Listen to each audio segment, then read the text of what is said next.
Hey everybody, welcome to another episode of Throwback Thursday, where I'm going to open old wax boxes from years past and tell you a little bit about products in case you're a new collector to the hobby, or maybe you're younger and don't remember these products. I'm here to educate you and tell you a little bit about them. So today we're doing 1989 Fleer, and I picked up this case of 6 wax boxes of 89 Fleer at an antique mall about a month ago. I paid $60 for this 6-box case, which is actually a really good deal, because if you go on recently sold listings, wax boxes of 89 Fleer go for around $25 a piece. So that is a steal for me, because I could easily make my money back and then some. So I'm going to crack this open. I'm going to pull out a wax box.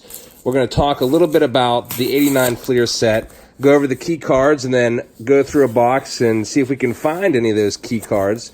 So there's 6 boxes in here. You can see that. 89 Fleer is notorious for their gray background with these white stripes. Some people think it's ugly. Some people think it's nice. I'm going to choose this box. This is going to be the one we're going to do.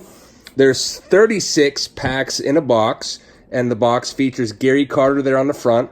These packs originally sold for 50 cents a piece, and you could basically buy them anywhere. Anywhere you went, there were baseball cards. Pharmacy, supermarket, anywhere you'd go, baseball cards were readily available back in the good old days when the baseball card boom was in full swing. So you can see each pack has 15 cards and 1 sticker per pack, and there is the sticker on the front. So if you have a favorite team, you can see right through. And like this one has the Dodgers, so if you like the Dodgers, you might buy that one. A little harder to see through the back. But let me put this camera down and let's get to it. Okay, 1989 was the first year where I was really into card collecting, so I bought a lot of cards in 89. The key rookie cards in this set: Ken Griffey Jr. is the #1 rookie card. There's also Randy Johnson, John Smoltz, Craig Biggio, and Gary Sheffield. There's also 2 notable error cards that you would definitely want to be on the lookout for in this set. There's a Randy Johnson error card. Yes, Randy Johnson rookie card. The error card is behind him. There is we got John Smoltz right off the bat. That is a John Smoltz rookie card. But the Randy Johnson cards, there is a Marlboro Cigarette Company signed behind him.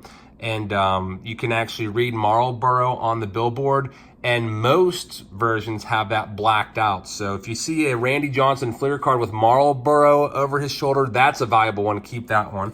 And the other really good card, the error card that basically created a gigantic craze, and a lot of people feel set off. Ken Griffey Jr. Wow, we got a good pack here to start things out. Ken Griffey Jr. rookie card. This one books for, I think, about $8. You can usually pick these cards up, the Griffey Jr. rookie cards from 89, for approximately, I don't know, about $1 or $2 a piece from the dollar bin. Unless you have an 89 Upper Deck, that one is a lot more valuable. Card number 548. It books for $10, it looks like, in my Beckett Almanac. But again, you can get this for a few bucks. If you get this card graded and it grades out to a 10, then, I don't know, you might be able to get about 20 to 30 bucks for this card. That is a pristine Griffey Jr. card. Very nice. So first pack, and we already have 2 of the key rookie cards taken care of. That was a really good pack. I was in the midst of telling you about the Bill Ripken error card when Ken Griffey Jr. rudely interrupted my story.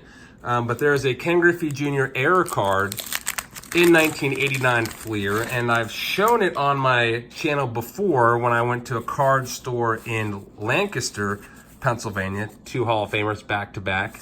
Wade Boggs, Ozzie Smith.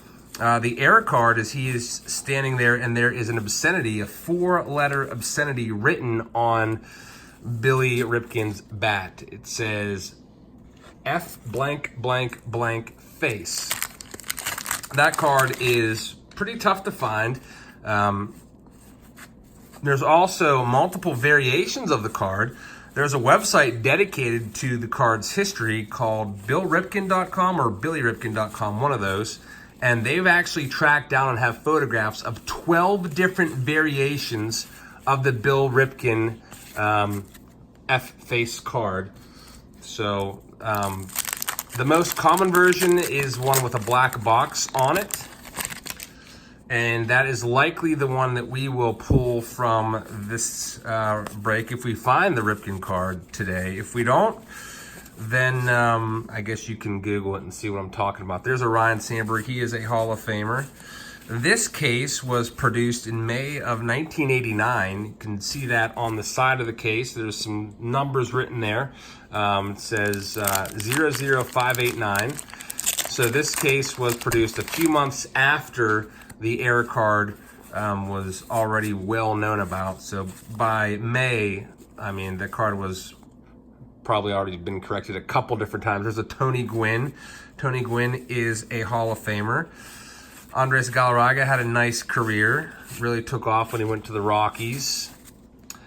So we're still looking for Craig Biggio rookie card, Gary Sheffield rookie card, and of course a Randy Johnson rookie would all be nice. Fleer also has these special Superstar special cards in there. These were made at the end of the set. The last like 33 cards were special random cards like this, where you'll see various superstars posing together. Fleer made it easy for you to put the team sets together if you bought the set. All the numbered cards were all grouped by teams and also in alphabetical order. So like all the Brewers cards would be around like 180 to 200-ish, somewhere in there, which made it easy. If you wanted to put the set together, you could just quickly sort out all the players by team, and then you could sort from there. When I used to hand put together sets, I would always sort them out by hundreds. Like I would have, this is a 660 card set, so I'd have 7 different piles. I'd put all of the, oh, there we go. We got the Bill Ripken. There we go. It's the black box card. I said that was the one we were likely to find. This card is still worth about, I think, it probably sells for about $5. It's worth more than Ken Griffey Jr., his brother, who's a Hall of Famer. This card is worth more than that. Ripken card. So the story of this card, I'll just give you a little bit of background about it. Billy Ripken was posing. This photo, first of all, was taken at Fenway Park. You can see Fenway Park in the background there, and it was taken during batting practice.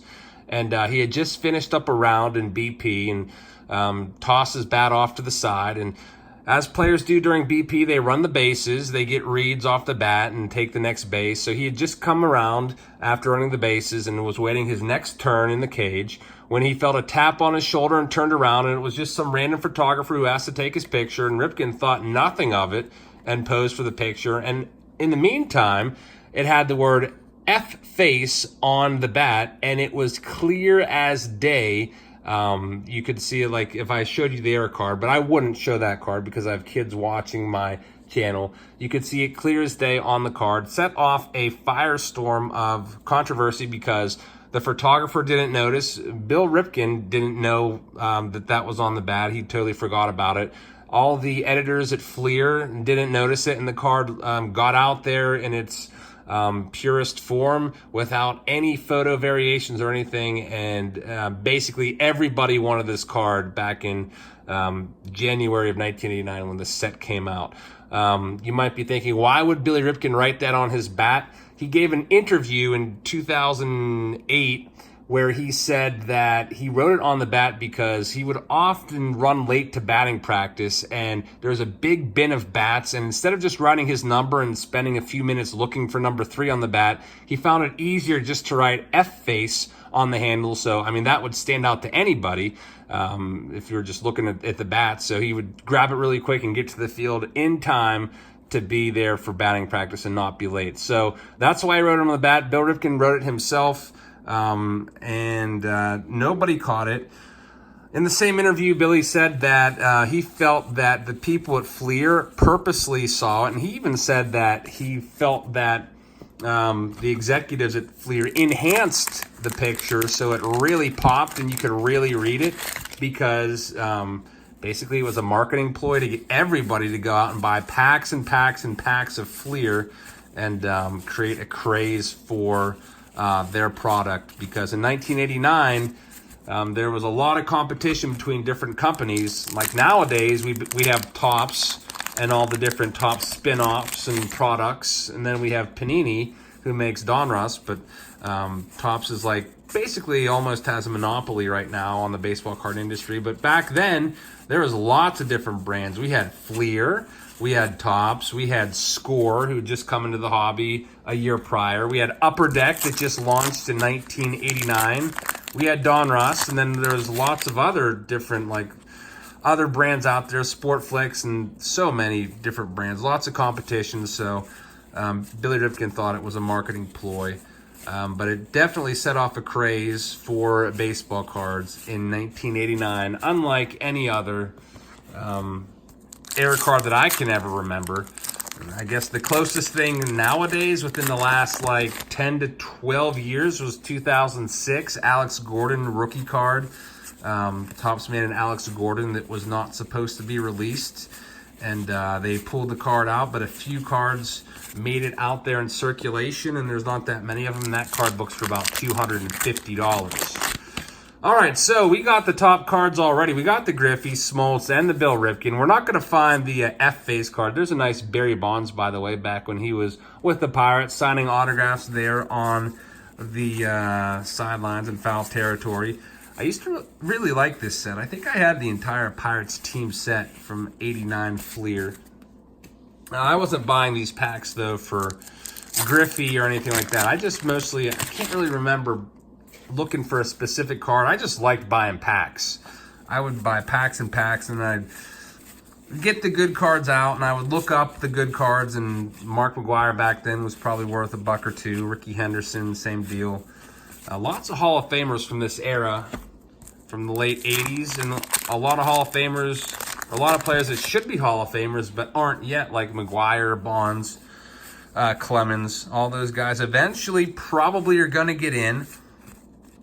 Right now, Bonds and Clemens are in their 7th year of eligibility for the Hall of Fame, and you are eligible for 10 years. You have 10 years where the Baseball Writers of America can vote on you, and all you need to do is get 75% of the vote.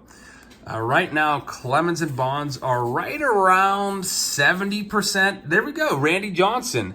This is the other card I was telling you about. This is another, it's an error card, if you can find it, with Marlboro written right there. I believe it's right there. It's over his shoulder, but you can tell it's blacked out. You can't see it at all. But that is a Randy Johnson rookie card. This is the more common variation of this card. Still worth a few dollars, but if you can find the Marlboro era, books for $30, probably sells for around, I don't know, 10 to 20 on eBay recently sold listings. I haven't looked it up recently. There's Jose Lean, who's my brother's favorite player back when he was a kid, Kirby Puckett. Then we have an all-Fleer team, Frank Viola, whose rookie card was in 1983. Rafael Belliard, I never knew why this guy even had a job for the Pirates. I think he only had one career home run that I remember. Yeah, one career dinger right there, but he was a mostly glove-only guy. I think I was 9 years old in '89. Well, 8 years old. I turned 9 at the end of the baseball season in October, but I think I could have probably hit a ball farther than Rafael Belliard when I was 9 years old. I'm not even joking. All right, we're into our next pack here. Really nothing great in this pack. Juan Samuel there. I used to mispronounce his name. I used to call him Juan Samuel back before I understood the Spanish language better. Juan Samuel is how his name is pronounced. There's Paul Molitor, designated hitter, Hall of Famer, was fired as the Twins manager in the offseason. Twins beefed up today. Everyone see the signing? They got Nelson Cruz to a 1-year deal. I think it was $14 million with a club option for $12 million. That makes things a little extra interesting in the AL Central, which is one of the least competitive divisions. The Indians, basically everyone just thinks the Indians are going to run away with it. Even the Indians think that they can trade away an ace like Corey Kluber, or at least entertain trade negotiations and still run away with that division.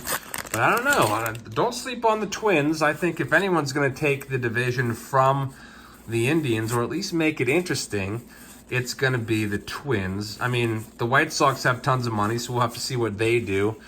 The White Sox are considered a dark horse candidate to maybe land Harper or Machado, who are both still out there on the market. But that was the only move of the day that came across the wire that I read about today on this Thursday. Nelly Cruz going to the Twins. Still raking. He's getting up there in age, but he is still getting the job done.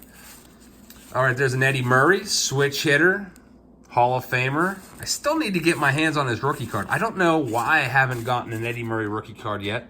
I was out at a card shop today called SCG Hobby in Indiana, Pennsylvania, and they did have an Eddie Murray rookie card, and if it was priced right, I would have bought it. But it was, I think it was $30, and you can find that Eddie Murray card in usually good to excellent condition for about $5 to $10 on eBay. So I'm just gonna wait and probably just hop on there and buy it one of these days. Probably just treat myself whenever I don't know, have the mind to, or find it for a good deal. Haven't been on eBay too much recently. Been really busy with box breaks and sorting everything out and trying to keep up with Fan Mail Friday and everything. There's Billy Hatcher. He is a coach now for the Reds. He patrols the outfield and doesn't let any balls go to fans. Usually, when I see Billy Hatcher around, I know not even to ask for a ball. But if you're a little kid, if you're like under the age of, say, 8, Billy Hatcher will give you a ball. He's not that bad of a guy. There's Eric Hanson. I used to like this guy just because he spelled his name just like me. It's not too often that you see Eric spelled with just a K. There's another Reds coach, Ted Power, another guy that patrols around in the outfield, picking up all the baseballs. All right, we still need to find the Craig Biggio rookie card and also Gary Sheffield rookie card. Those were the big 5. We need to find Griffey, which we found, Smoltz, Biggio, Johnson. So we're missing 2 out of the big 5. I hope we find it.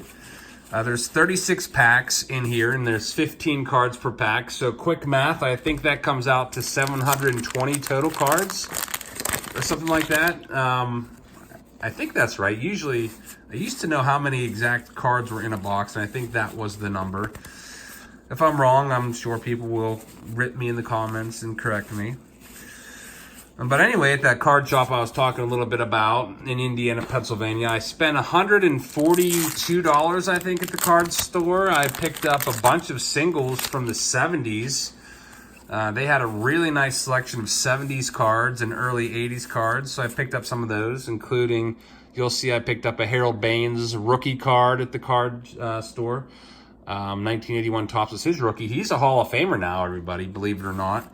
Back when I was growing up, Harold Baines was basically another worthless common. He was worth the same as this Don Heinkel, who, quite honestly, probably never played much past 1989.